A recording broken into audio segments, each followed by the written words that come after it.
Nemohu mluvit za druhé, ale odpovím za sebe, byť se chvěji. Vyznávám, že jsem běloch.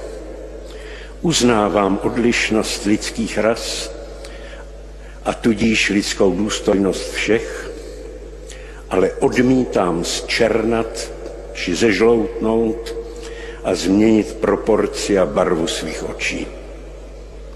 Jsem muž, který může splodit, ale nemůže porodit dítě. A proto trvám na spořádané trvající rodině, neboť je to základ společnosti a záruka výchovy.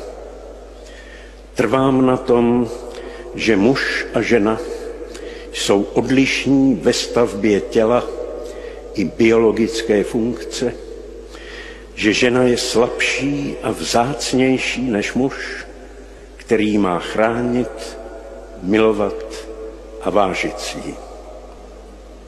Jsem zatím zdravý a budu pomáhat nemocným, ale odmítnu fňukání slabochů, kteří se na nemoc jen vymlouvají. Jsem zároveň bohatý i chudý. Svůj chléb si dosud vydělávám a mám ho dost, abych se podělil, ale odmítám živit lenochy. Mám mnohem méně, než skutečně majetní.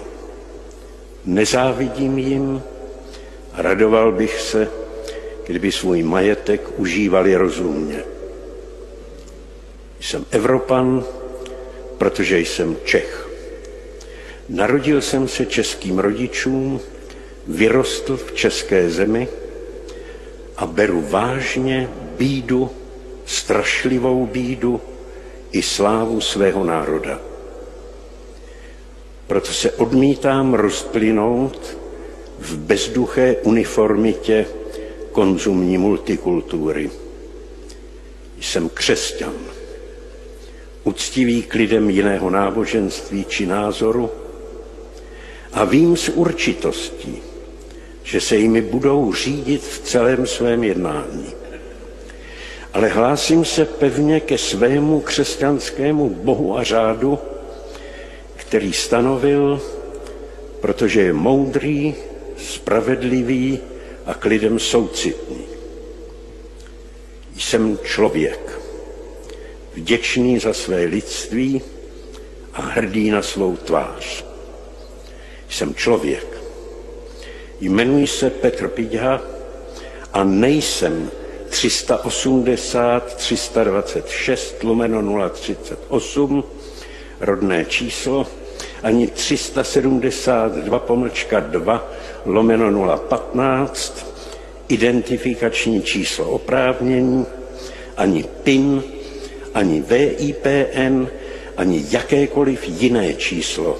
Jsem člověk, protože mám svědomí a nesu zodpovědnost. Jsem člověk a jako člověk chci také zemřít.